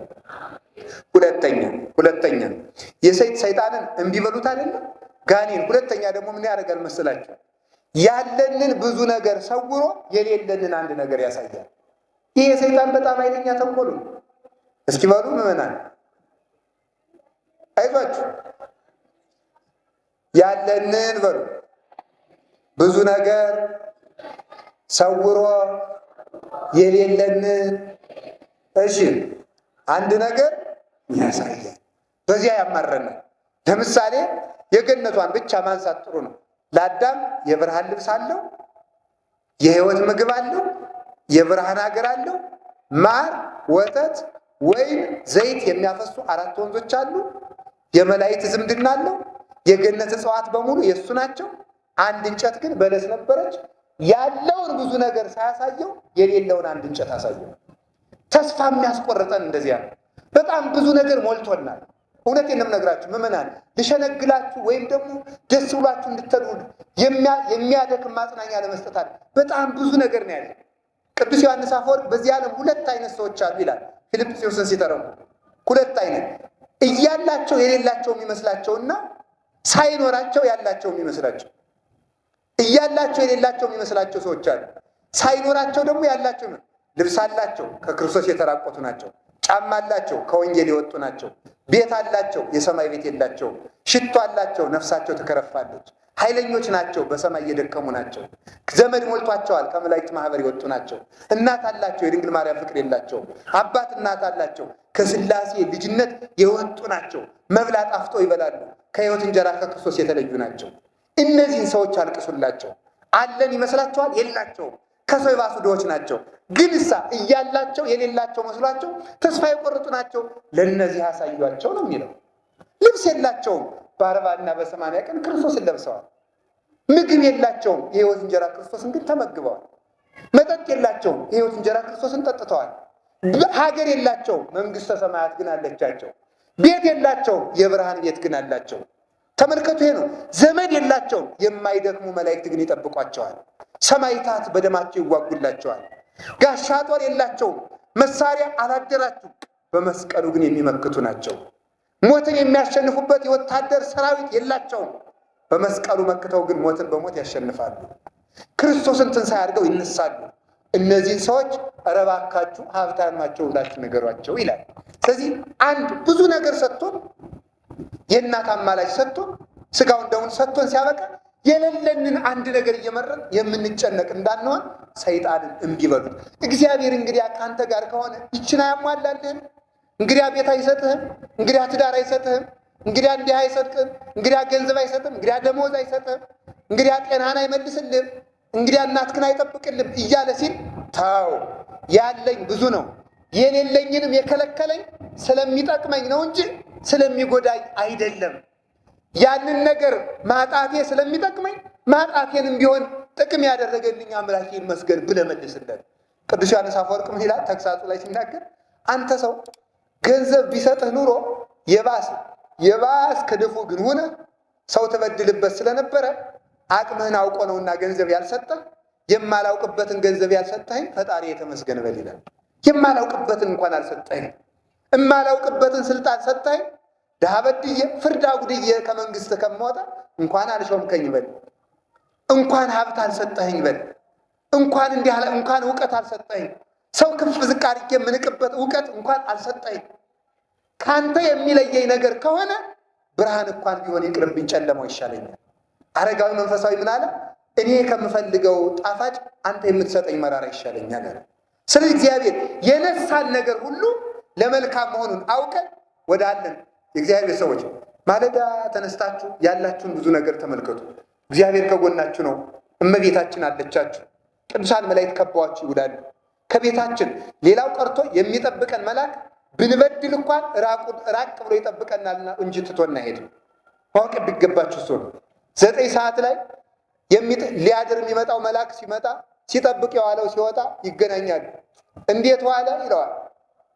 አንደበቱ ከሐሰት እጁ ከስርቆት አልወዘነም ይለዋል። ጌታዬ ምነው ይህን ሰው ከምታስጠብቀኝ እንስሳትን ብታስጠብቀኝ ይሻለኝ ነበር ብሎ እያዘነ ራቅ ብሎ ይጠብቀዋል ይላል። ደግ ሰው ሆነ እንደሆነ እንዴት ዋለ አንተ ይለዋል። አንደበቱ ከእውነት እጁ ከምጽዋት አልወዘነም ይለዋል። ፈጣሪ እድሜውን አርዝምለት፣ የመንግስተ ሰማያት በር ክፈትለት እያለ ደስ እያለው ይጠብቀዋል። ብንበድል እንኳን ርቀው ይጠብቁናል እንጂ አይተውንም እና እልፍ በየማናችን እልፍ በጸጋማችን አለንና ብንወድቅ እንኳን ታጥበብንበት የማይደፈርስ የሕይወት ባህር ክርስቶስ አለንና ደስ ብሏችሁ ኑሩ። እውነቴን ነው የምነግራችሁ። ያጣችሁትን እየዘረዘራችሁ ሀዘንተኞች አትሁኑ። ያላችሁን እየቆጠራችሁ ደስ ይበላችሁ። ደግሜ እላችኋለሁ በክርስቶስ ደስ ይበላችሁ አለ ቅዱስ ጳውሎስ። እስኪ ደግሜ እላችኋለሁ በሉ። በማን ደስ ይበላችሁ አለ? በክርስቶስ ምን ይበላችሁ? ደስ ይበላችሁ። በዚህ ሰይጣን ይፈትነናል እና የሌላችሁን ሳይሆን ያላችሁን ተመልከቱ። ያለንን የምንመለከትበት አይን እግዚአብሔር ይስጠን። ጸጋን የምናመሰግነው ከሌላ ላይ ሆኖ ስናየው ነው። ከእኛ ላይ ያለው ጸጋ አይመስለንም። በሰጠን እንድናፈራበት መድኃኒዓለም ይርዳል። ጋኔንን ቢበሉት በሉ፣ ሰይጣንን እግዚአብሔርን እሺ በሉት። አዎ እግዚአብሔር የነሳህን አንድ ነገር ቢነሳህን በዚህም እሺ በለው። ሶስተኛ ጋኔን ደግሞ የሚፈትነ ምን ያደርጋ መስላችሁ? የምንወደውን ነገር መቀማት። በጣም ከባድ ነው። በዚህ ደግሞ ይመጣል። በዚህ ሲመጣ ደግሞ እግዚአብሔር ሆይ ምን አድርጌ ነው ይህች ብትኖረኝ ደግሞ እንላለን። ይህም ጋኔን እግዚአብሔርን እሺ እንዳንል ምን አደረገ መሰላችሁ? እግዚአብሔር እንዳለ አብርሃም ብየ አርግ እግዚአብሔር ብየ አርግ አብርሃም በዲመ ምድር ያልተርከው አብርሃምን የመሰለ ወዳጅ በምድር ላይ አለ ግን ከወደደህ ልጁን ይረድልህ አለ። ይሄ ነው የወደድነውን ነገር ስናጣ የዚያን ጊዜ እግዚአብሔር በእውነቱ እንደ ጠላን እንዲመስለን አኩርፈንም ጸሎት እንዳናቋርጥ ቤተ ክርስቲያን እንዳንሄድ እንዳናስቀድስ ቀድሞ የሚቀድመን ሰዎች ያልነበርነው የሌለ የነበርነው ሰዎች እንድንዘገይ ኩምስዝ ብለን ጸሎት ሁሉ ምንም ረብ የሌለው እንዲመስለን ያደርጋል። ለምን? አስቀድሞ የምንወደውን ነገር በማጣት ሰው የሚፈተነው በሚወደው ነገር ስለሆነ የምንወደውን ነገር ስናጣ እሺ በጎ ብለን እንግዲህ እግዚአብሔር ካለ ታዲያ ይሄን ለምን ነጠቀ ይሄን ለምን አጠፋ እያለ ጸሎት እንድናቋርጥ እንድናፈገፍግ ያደርጋል። አብርሃም ግን የምትወደውን ልጅህን ረድልኝ ሲባል እሺ ብሎ ሄደ። እግዚአብሔርም ልጁን አስነሳለን። የምንወደውን ነገር ስናጣም ግን ከምንወደው ነገር በላይ እግዚአብሔርን እንድንወድ ሰይጣንን እሺ ማለት አይገባንም። ያውላችሁ ኢዮብ ልጆቹ ከብቶቹ አለቁበታል። ከብቶቹ ሲያልቁበት ምን አለ? አይ ኢዮብ እናቴ ደጉ ሰው፣ አይ ደጉ ሰው። ሰይጣን እኮ ነው ሽማግሌ ሰው መስሎ ወዶ ሊያጽናና።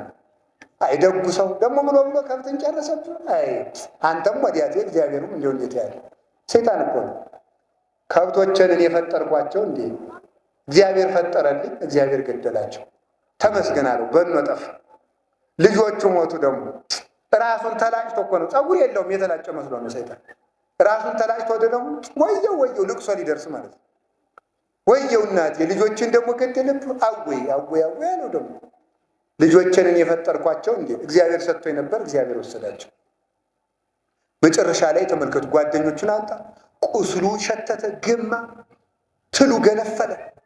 ከቁስሉ ላይ ትሉ ጠብ ጠብ ጠብ ጠብ ሲል እግዚአብሔር የሰጣችሁን ጸጋ ጥላችሁ ወዴት ትሄዳላችሁ? ኑ ብሉ እያለ ትሎችን እያነሳ ከቁስሉ ላይ ያስቀምጣቸው ነበር።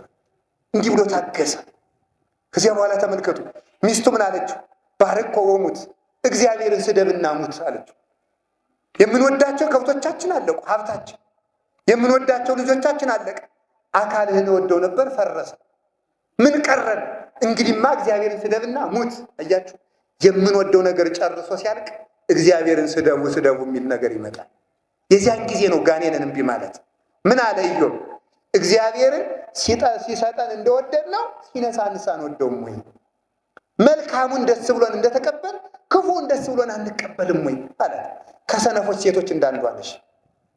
እዚያ በኋላ ውሃ ልትቀዳ ስትል አንቺ እንዴት ነሽ? ቁስሉን እንዴት ቻልሽው እናቴ? እንዴት ያለሽ ታጋሽ ነሽ አላት። ደግሞ አዛኝ መስሎ ከክፉ መካሪ ይሰውራችሁ። እንዴት ያለሽ ታጋሽ ሽታውስ እንዴት ቻልሽው አለ። ይልቁንስ ተተሽው ነይና እኔ ጋር እንኖር አለ። እሺ ብላ ሄደች። የሚገርማችሁ ከ7 ዓመት በላይ ሲታመም አንድ ቀን ሸቷት የማያውቀው ቁስል ሸተታት ከቤት ስትገባ ማለት። ለምን ሲባል ያንን ነገር አስቦባታልና የቀረባትን ነገር አሳስቧታልና ጥርጥር ስለጀመረች ሸተታት። በል ወንድሜ እንግዲህ አንተም የድል ኑር እኔም የድል ልኖር ነው አለችው። ተስፋ ቆርጣችሁ ትዳራችሁን አትበትኑ። ሲታጣ ትዳር አይበተንም። ሲታመም እስከ ሞት ነው በእውነቱ ማለት። ከዚያ በኋላ ምን አደረገ መስላችሁ? ለክፉም ለደጉም ቀለበቱን እችን ቀለበት እዘሽ ይጃላል። ያችን ቀለበት እዛ ስትሄድ ሃይማኖት ናት። ይዛ ስትሄድ አድርቆ ወዲያ የእሱ እንደማይገንዘብ ጥለሽለት የኔ ሀብት ይበቃናል አለ። አዝኑ። እዚያች ላይ ግን የሥላሴ ማህተም ስላለባት የለማይ ገንዘብ የቁስል ገንዘብ ወዲያ ጥለሽን አይ እንዳጤ ብሎኛል እንግዲህ ና እንግዲህ ዝም ብለህ ብላ ይዛው ስትሄድ ብን ብሎ ጠፋ ይላል። አሁንም የሚፈታተንን ጋኔን ረግጦ ያጥፋልን እግዚአብሔር። የሚፈታተንን በምንድን ነው? ቆይ ልል አትበል፣ ዝም ቆይ አይደለም። ዋናው ነገር ሰው ጋኔን የሚፈትንን በምንድን ነው ካላችሁ፣ እውነት እነዚህ ነገር ገብተዋችሁ ከሆነ ብዙ ክርስቲያኖች ናቸው በእውነት ማለት። ይሄ የገባው ነው ክርስቲያን ማለት። ስለዚህ የምንወዳቸውን ነገሮች በሙሉ ይሄን አጣ ምን ቀረ? እስቲ ከጠንቋይ ሂድ እግዚአብሔር አያውቀው የለም ይላል። አያውቀውማ የለም፣ አውቀውም ይፈርዳል። አያውቀው የለም ከፓስተሮች ውስጥ ሂድ ይላቸዋል። ለዚህ ያልታመን ክርስቲያኖች ክርስቲያን አይደለን በእውነቱ። ጸበሉም ዞርክ አልሆነም። ይኸውላችሁ ችኮናል ችግር የሚጠቅስ ነው። በነገራችሁ ላይ ጠንቋይ ችግር እንጂ መፍትሄ ጠቅሶ ያውቅ። ማታ ያመሃል፣ የሌሊት ላይ እንቅልፍ አይወስድህም፣ ያቃዣሃል። አንድ ቀን ደግ ነገራችን ተናግሮ ያውቅ። ችግር የነገረን ሰው መልካም ይመስለናል። የሰይጣንና የግብረ አበሮቹ መላቸውና መገለጫቸው ችግር መዘርዘር ነው። የመፍትሄ ሰዎች አይደሉም። ስለዚህ ተመልከቱ፣ ኢዮብ አመሰገነ። እግዚአብሔር አካሌንም የሰጠው የነሳኝ ለጥቅሙ፣ ከብቶችን የጨረሰም ለጥቅሙ። ነስታችሁ አሁን እንግዲህ ነግሬያቸዋለሁ። ከሌሊቱ 6 ሰዓት እስከ 10 ሰዓት መጸለይ ያለባችሁ። ካቃታችሁ ቢያንስ 2 ሰዓት ጸልዩ። ከሌሊቱ 6 ሰዓት እስከ 10 ሰዓት የጸሎት ጊዜ ነው። ሁላችሁም ተነስታችሁ ጸልዩ። በቀረ ስትበሉ ይኸውላችሁ ሰውየው እግሩን መጥቶ ጅብ ለቃል አረጋው ዘራፍ አለ ጓደኛው። አንተ ዝም በል እንዳታስጨርሰኝ እኔ እግር ነው አለ። እየበላው ማለት ነው። ስለዚህ እግር ሲበላ ሲቆረጠም ራስ ብቻ ይቀራል። እግር ሲቆረጥ ራስ እግር ይሆናል። አሁን እግራችን ተቆርጦ ራስ ብቻ እየቀረ ነው። የቀረን እምነታችን ብቻ ነው። ስለዚህ እየተቆረጥን ነው። እግር እየተቆረጥ ዝም በሉ የምትል ከሆነ ትጠፋለህ። ሁላችንም እናልቅስ። ሌሊት ተነስተን እንጸልይ። ዘፈናችሁን አቁሙ። ይህንን ድልቂያ ተውት። መክበስበሱን ተውት። መሞገሱን ተውት። ቅዱስ መባሉን ተውት። የክርስቲያን ሀገር መባሉን ተውት። እንዲህ ያለው ነገር አይረባም። የሚረባን ክርስትና ነው። ፉከራ አይጠቅመንም። ጧፍ አብርተን ለኦርቶዶክስ አትጠፋም መስሏል። በፉከራ ነው እንዲህ ነገሩ። እንደሱ አይደለም። በመደንፋት አይደለም። በስሜት አይደለም። በተመሰረተ ስር ባለው ክርስትና ነው። ስለዚህ አጋንንትን እምቢ ለማለት የመጀመሪያው ተኛ ሲልህ እምቢ ነው። ብላ ሲልህ እምቢ ማለት ነው። ተጣላ ሲልህ እምቢ በለው። አትታረቅ ሲልህ እምቢ በለው። አትቁረብ ሲልህ እምቢ በለው። እግዚአብሔር ቸር ነው ሲልህም እምቢ በለው። ቸርነቱ ይገባኛል ወንድሜ አትንገረኝ፣ ፈራጅ ነው በለው። ቸር እኮ ነው እግዚአብሔር፣ ቸር ነው፣ አይዞህ ቸር ነው እያለ ኃጢአት ያሰራል። የተወስክ ኃጢአተ በዲበ ኃጢአት እንዘትካይ ነው አይምርም ሲለው እምቢ ብለህ ደግሞ ንስሐ ገባ። ቸር ነው ወንድሜ፣ እሱ ያልማረው ሰው የለም። ጴጥሮስም ክዶት ምሮታል። ከጭቃ የወደቀ ወርቅ እንኳን ታጥቦ ተወልውሎ ዘውድ ይሆናል። በኃጢአት ክደት የተለወሰውን ጴጥሮስን ወልውሎ አጥርቶ ሰንግሎ አሳምሮ የሐዋርያት አለቃ ራስ ያደረገ ክርስቶስ ምንም ጭቃ ቢሆን ወርቅ ያደርገኛል ብለህ እምቢ ብለህ ንስሐ ግባ።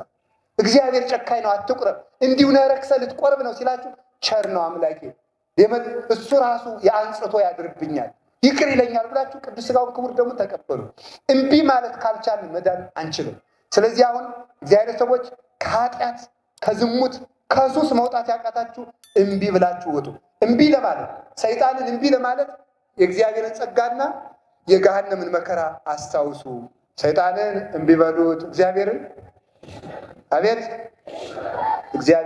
እሺ ብለን ጋኔንን እምቢ ብለን መንግስተ ሰማያት እንገባ። አምላክ ቅዱሳን ይርዳል። ሰዓት የወሰድኩ ስለመሰለኝ ነው እንጂ ስለ አጋንንት ተንኮል እና ስለ እግዚአብሔር ቸርነት ብዙ መነጋገር ይቻል ነበር። ለዛሬው ይበቃናል። ያስተማረን እግዚአብሔር ይመስገን።